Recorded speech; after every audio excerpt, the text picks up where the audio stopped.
క్రీస్తునందు ప్రియమైనటువంటి సోదర సహోదరులకు ప్రభువైన యేసు క్రీస్తు నామములో మీకు శుభములు వందనాలు తెలియజేస్తూ ఉన్నాను. ప్రియులారా, దేవుడు మరొక దినాన్ని మన జీవితాల్లో అనుగ్రహించినందుకు దేవునికి ఎన్నో స్తుతులు స్తోత్రాలు చెల్లిస్తూ ఉన్నాను. ఈరోజు మీ అందరికీ కూడా very nice good morning to all of you. మిమ్ములను ఈ యొక్క ఆడియో మెసేజ్ ద్వారా ప్రోత్సహించడానికి, బలపరచడానికి దేవుడు నాకు ఇచ్చినటువంటి తరుణాన్ని బట్టి నేను ఎంతో దేవునికి స్తోత్రాలు స్తుతులు చెల్లిస్తున్నాను. ఈరోజు దేవుని యొక్క వాగ్దానం, దేవుని యొక్క వాక్కు మనం ధ్యానం చేద్దాం. కీర్తనలు 73వ అధ్యాయము 24వ వచనము చదువుకుందాం.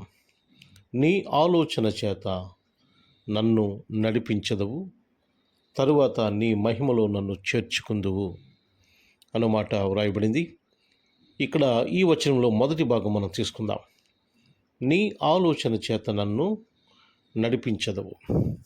మనకేమర్థమవుతుందంటే, దేవుడు తన చిత్త ప్రకారము, తన ఆలోచన ప్రకారము మనలను నడిపిస్తాడు అనేటువంటి సత్యము మనకు అర్థమవుతుంది. ప్రియులారా, దేవుని తలంపులు వేరు, మన తలంపులు వేరు.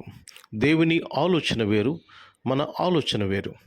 దేవుని ఆలోచనే అది విజయానికి మార్గము చూపిస్తుంది, కానీ మన మార్గము, మన యొక్క చిత్తము లేక మన యొక్క ఆలోచన విధానము అన్ని వేళలా విజయము చూపించదు. కనుక మనము లోకానుసారమైనటువంటి అనేక ఆలోచనలు కలిగి ఉంటాము. అనేక ఆలోచనలు మన మైండ్లో ఉంటూ ఉంటాయి. కానీ దేవుని ఆలోచన చేత మనము నడిచినట్లయితే, దేవుని ఆలోచన చేత మనం జీవించినట్లయితే, దేవుని ఆలోచన చేత మనము ముందుకు కొనసాగుతున్నట్లయితే తప్పకుండా మనం జీవితంలో విజయము సాధిస్తాము. మనం అనుకున్న గమ్యస్థానానికి వెళ్తాము. దేవుడు తప్పకుండా మనలను ఆ మార్గంలో బలపరిచి మన యొక్క గమ్యస్థానాన్ని చేర్చడానికి దేవుడు సహాయపడతాడు. కనుక ప్రియమైన సహోదరి సహోదరులరా, జాగ్రత్తగా గమనించండి. నీ ఆలోచన చేత నన్ను నడిపించదవు. దేవుని ఆలోచనల చేత దేవుడు మనలను నడిపిస్తాడు. సామెతల గ్రంథంలో అంటాడు, నీ స్వబుద్ధిని ఆధారము చేసుకొనక దేవుని మీద, దేవుని యొక్క ఆలోచన మీద ఆధారపడము అని దేవుని యొక్క వాక్యం సెలవిస్తూ ఉన్నది. చాలామంది ఏం చేస్తుంటారంటే, మన యొక్క సొంత ఉద్దేశాల మీద, సొంత ఆలోచనల మీద, సొంత జ్ఞానం మీద, సొంత జీవితం మీద ఆధారపడిపోతూ దేవుని సహాయము అడగరు, దేవుని దగ్గరికి రారు, దేవునితో సహవాసం చేయరు, దేవునితో మాట్లాడరు. కానీ వారి జీవితంలో ఎటువంటి విజయాన్ని మనం చూడలేం. కనుక గమనించండి, ఎవరైతే దేవుని ఆలోచన చేత నడుస్తున్నారో, జీవిస్తున్నారో, వారు బ్రతకగలుగుతున్నారో వారు జీవితంలో విజయము సాధిస్తారు.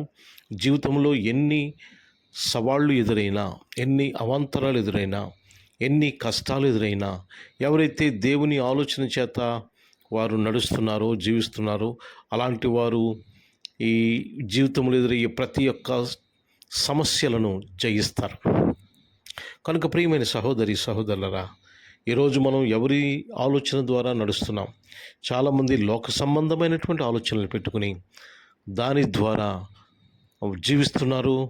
వారు లోక సంబంధమైన ఆలోచనల చేత ఈ లోకంలో పడిపోయి అనేక దురలవాట్లకు, అనేక పాపానికి, అనేకమైనటువంటి దుష్ట ఆలోచనలకు పడిపోయి వారు జీవితాన్ని నాశనం చేసుకుంటున్నారు. ప్రియులరా, దేవుని ఆలోచన మనలను గమ్యానికి చేరుస్తుంది. లోక సంబంధమైన ఆలోచన మనలను నాశనానికి నడిపిస్తుంది.